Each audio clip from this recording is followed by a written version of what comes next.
Hola, bienvenidos una vez más a Relatos en la Ventana. Hoy queremos hacer un pequeño homenaje a un autor que ha sido fundamental en las letras argentinas. Se trata de Juan Forn. Hace apenas unas semanas nos despertábamos con la noticia triste de su fallecimiento repentino por un infarto.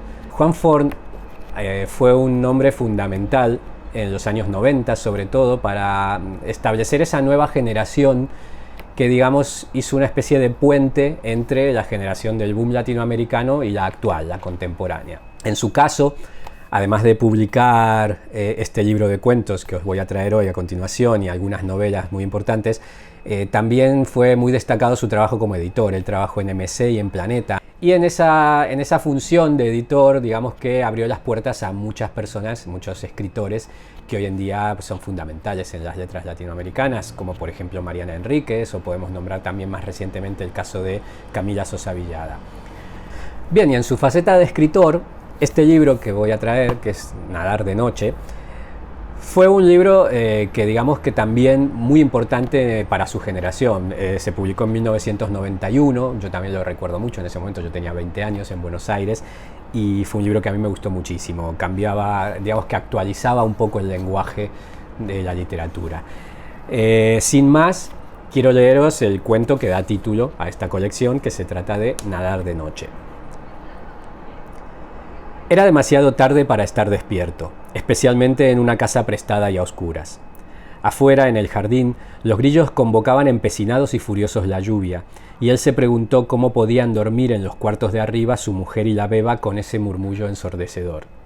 Tenía insomnio, estaba en pantalones cortos, sentado frente al ventanal abierto que daba a la terraza y al jardín. Las únicas luces prendidas eran los focos adentro de la pileta, pero la luz ondulada por el agua no conseguía matar del todo la sensación de estar en una casa ajena, el malestar indefinible con aquel simulacro de vacaciones. Porque en realidad no estaba ahí descansando, sino trabajando. Aunque el trabajo no implicase ningún esfuerzo en particular, aunque no tuviese que hacer nada, salvo vivir en esa casa con su mujer y su hija y disfrutar de las posesiones de su amigo Félix, mientras este y Ruth remontaban el Nilo y gastaban fortunas de rollos de fotos y guías egipcios sin dientes a cuenta de una revista de viajes italiana. Para calmarse, para atraer el sueño, pensó que no iba a pisar Buenos Aires en todo el mes. Viviría en pantalones cortos y sin afeitarse, cortaría el pasto, cuidaría la pileta, vería videos y escucharía música, mientras su hija crecía delante de sus ojos y su mujer inventaba postres raros en la cocina. Y en todo ese tiempo quizá le dejaran algún mensaje mínimamente estimulante o al menos catastrófico en el contestador automático de su departamento. Mientras tanto, a lo mejor Félix y Ruth decidían prolongar su viaje un mes más, o tenían un accidente, o se enamoraban los dos de un mismo efebo andrógino y analfabeto en Alejandría. Un mes podía ser mucho tiempo en algunos lugares. Un mes podía ser casi toda una vida. Para su hijita, por ejemplo, tenía que empezar a vivir al ritmo de ella, como le había dicho su mujer, día por día, hora por hora, lentamente. Tenía que asumir la paternidad de una vez, como dirían Félix y Ruth si es que no lo habían dicho. Entonces oyó la puerta. No el timbre, sino dos golpecitos suaves, corteses, casi conscientes de la hora que era. Cada casa tiene su lógica, y sus leyes son más elocuentes de noche, cuando las cosas ocurren sin paliativos sonoros. Él no miró el reloj ni se sorprendió, ni pensó que los golpes eran imaginación suya. Simplemente se levantó, sin prender ninguna luz a su paso, y cuando abrió la puerta se encontró con su padre parado delante de él. No lo veía desde que había muerto. Y en ese momento supo incongruentemente que ya se había hecho a la idea de no verlo nunca más. Su padre tenía puesto un impermeable cerrado hasta arriba y el pelo tan abundante y bien peinado como siempre, pero totalmente blanco. Nunca habían sido muy expresivos entre ellos. Él dijo: «Papá, qué sorpresa», pero no se movió hasta que su padre preguntó sonriendo: «¿Se puede pasar?». «Sí, claro, por supuesto». El padre cruzó el living a oscuras y el ventanal abierto y fue a sentarse en una de las reposeras de la terraza. Desde allá miró hacia adentro, lo llamó con la mano y tocó la reposera vacía a su lado. Él salió obedientemente a la terraza.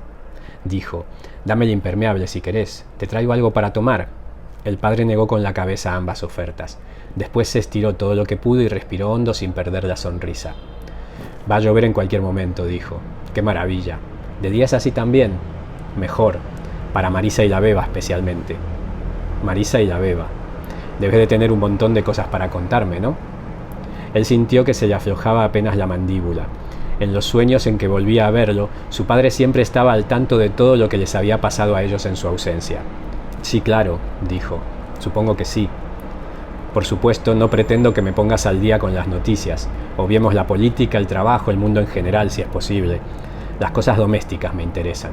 Tus hermanas, vos, Marisa, la beba, esas cosas. A él le sorprendió que mencionara la palabra domésticas, y mucho más aún que hubiese nombrado a todos menos a su madre, pero no supo qué decir. Voy a servirme un whisky, ¿seguro que no querés? No, no, gracias. A propósito, qué buena idea las luces adentro de la pileta. No es mía, dijo él antes de entrar. La casa, quiero decir. Cuando volvió a aparecer con un vaso bastante lleno, se frenó detrás de la reposera de su padre y sintió de golpe que todavía no se habían tocado. Yo creí, dijo desde ese lugar, que vos veías todo lo que pasaba acá, desde donde estabas. La cabeza de su padre se movió lentamente a uno y otro lado varias veces. Lamentablemente no. Es bastante distinto de lo que uno se imagina. Él miró la pileta y tuvo la sensación de que no controlaba lo que decía ni lo que iba a decir. Si supieras la cantidad de cosas que hice en estos años para vos, pensando que me estabas mirando, y se rió un poco, sin alegría pero sin amargura, para vaciarse los pulmones nomás. O sea que no sabes nada de estos 4 años. Qué increíble. El padre se reacomodó en la reposera y lo miró de costado. A lo mejor hay cambios a donde nos mandan ahora, si te sirve de consuelo. Él lo miró sin entender. Hubo un traslado. Voy a estar en otra parte, a partir de ahora. No solo yo, muchos más. Las cosas allá no son tan ordenadas como se supone. A veces pasan estos imprevistos. Digo, que esté ahora con vos. ¿Y por qué conmigo? ¿Por qué no fuiste a ver a mamá? El padre miró un rato la luz ondulante de la pileta. Su cara cambió muy levemente. Hubo un ínfimo matiz de tristeza en su inexpresividad. Con tu madre hubiera sido más difícil. Una noche no es tanto tiempo y yo necesito que me cuentes todo lo que puedas. Con tu madre hablaríamos de otros temas, del pasado especialmente, de ella y yo, de muchas cosas buenas que vivimos los dos juntos. Y eso hubiera sido injusto de mi parte. Hizo una pausa. Hay ciertas cosas que son técnicamente imposibles en mi estado actual. Sentir, por ejemplo. ¿Entendés? En cierta medida, lo que soy esta noche es algo que no tendría valor para tu madre. Con vos, en cambio, es más simple, para decirlo de alguna manera. Siempre te ubicaste en una posición panorámica en cuanto a las emociones. Con tu madre, con tus hermanas, con vos mismo, en fin. Hizo otra pausa. También pensé que podrías arreglártelas mejor con los sentimientos que te provoque esta visita. A fin de cuentas, yo nunca fui tan importante para vos, ¿no es cierto? Él sintió algo que hacía mucho tiempo que no sentía. Una especie de sumisión y de necesidad de oponerse a esa sumisión. Supo de pronto que en los últimos 4 años no había sido esto que era ahora nuevamente, hijo de su padre. Fue hasta el borde de la pileta, se sacó los mocasines y se sentó con las piernas dentro del agua. Si no hubiera sido tan importante para mí, entonces no habría hecho las cosas que hice para vos, por vos, en estos años. ¿No se te ocurrió pensar eso? No. Él quedó perplejo. La respuesta le había parecido tan rápida y brutal que sonó sincera. Y justamente por eso inverosímil, cobarde, casi injusta. ¿Y ahora qué sabes qué?, atinó a decir. Nada, contestó el padre. Después se levantó, llevó la reposera hasta el borde de la pileta y se sentó con las manos en los bolsillos. Supongo que no cambia nada. Lo que hiciste ya lo hiciste. Y me parece que no tiene sentido que te enojes ahora, con vos o conmigo, por eso, ¿no?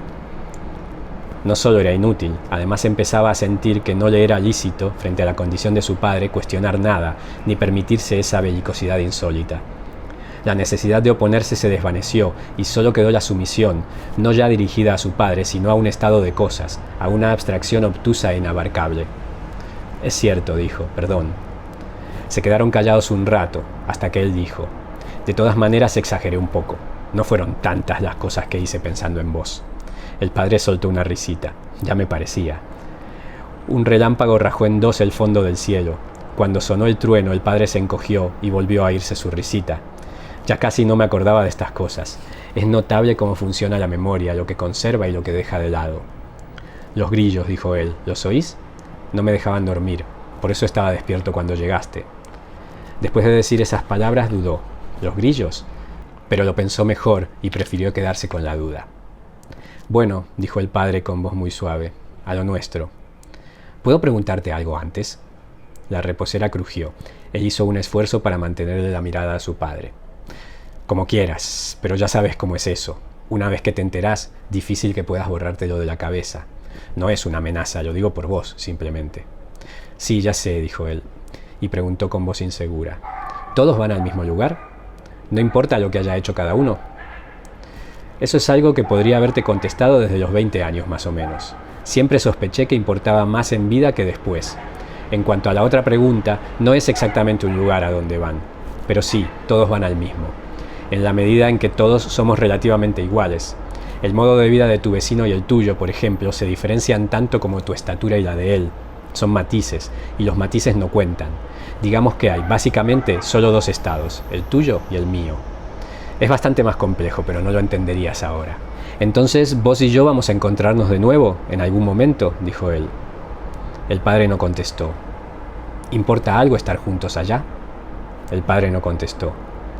¿Y cómo es?, dijo él. El padre desvió los ojos y miró la pileta.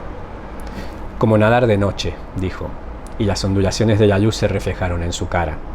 Como nadar de noche en una pileta inmensa sin cansarse. Él tomó de un trago el whisky que quedaba en el vaso y esperó a que llegase al estómago. Después tiró los hielos en la pileta y apoyó el vaso vacío en el borde. ¿Algo más?, dijo el padre. Él negó con la cabeza. Movió un poco las piernas en el agua y miró la base de la reposera, el impermeable, la cara blandamente atemporal de su padre. Pensó en lo reticentes que habían sido siempre en todo contacto corporal y le parecieron increíblemente ingenuos y artificiales aquellos abrazos en los sueños en que aparecía su padre.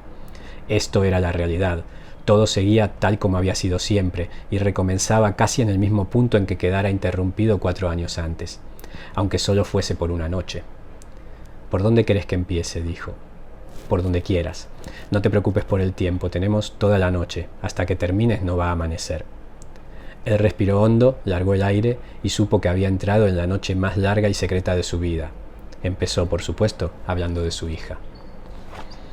Este es el relato, un clásico ya, de Juan Forn, Nadar de noche. Espero que os haya gustado.